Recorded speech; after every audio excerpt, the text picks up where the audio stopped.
Hey, welcome back. This is the last video of Module 3. We have covered dependency injection, routers, settings and lifespan. Now we cover two more things that every production API needs, middleware and CORS. Middleware lets you run logic on every request without touching individual endpoints. CORS is what allows a front-end running on different domain to call your API.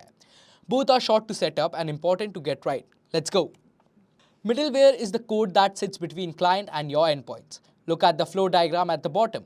Request comes in, hits the middleware first, then goes to the endpoint, comes back through middleware and goes out as response. Your middleware runs on both sides. Now look at the code above. This is a simple logging middleware. It records the start time, calls next request to let the request pass through the endpoint and get a response back. Calculates the duration, logs the method, URL and time and returns the response. That one function now runs on every single request in the application. Zero changes to your endpoint.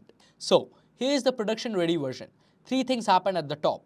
A short request ID is generated from UUID and the start time is recorded. And then call next lets the request through.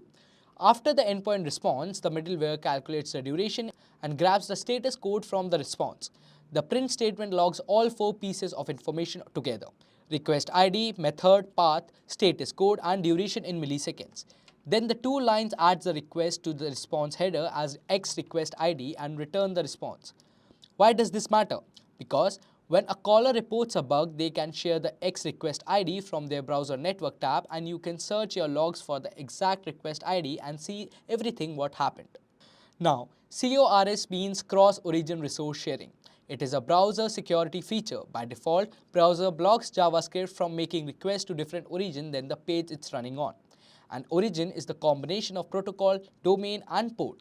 Look at the example. A front end on localhost 3000 and an API on localhost 8000 are different origins, different ports.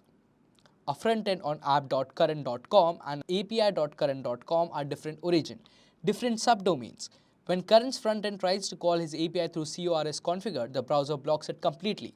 The API must respond with the right header to tell the browser it's allowed. So, this is a browser restriction only. Postman, curl and server-to-server calls are not affected. Now, FastAPI ships with CORS middleware built in. You add it with app.addMiddleware and configure your 4 key parameters. Allow origins is a list of front-end origins that are allowed to call your API. Allow credentials, allow cookies and authentication headers to be sent. Allow methods, control which HTTP method are permitted. Allow header, controls which request header the frontend can send.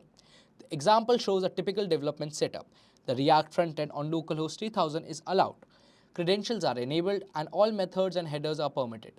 But for production, you want to be more specific, which we cover in the next slide. In development, broad CORS settings are fine. Wildcard origins, all methods, all headers. It's your local machine and you want things to work quickly. In production, you lock it down. List only specific front-end origins that should be allowed. Enumerate only methods your API actually uses. List only headers your front-end actually sends. One critical rule: you cannot combine allow origin star with allow credentials equals to true. Browser will reject this combination because allowing all origins with credential is a security risk. Always use specific origins when credentials are needed. And the bottom of the slide shows the clean way to handle this. Store your allowed origins as a comma separated string in setting. Split it at runtime and pass it to CORS middleware. Now your CORS config changes with your environment without touching the code. So that wraps up Module 3. A quick recap. Middleware runs on every request and response. Use it for logging, request tracing and security headers. CORS tells browser which frontend are allowed to call your API. List specific origins in production and never combine wildcard origins with credentials. Current's API now has a clean router, type setting, shared resources loaded at the startup, and middleware running globally. That's real production grade structure. Up next is the Module 3 quiz. It covers dependency injection, API router, settings, lifespan, and middleware. Good luck and I'll see you in the Module 4.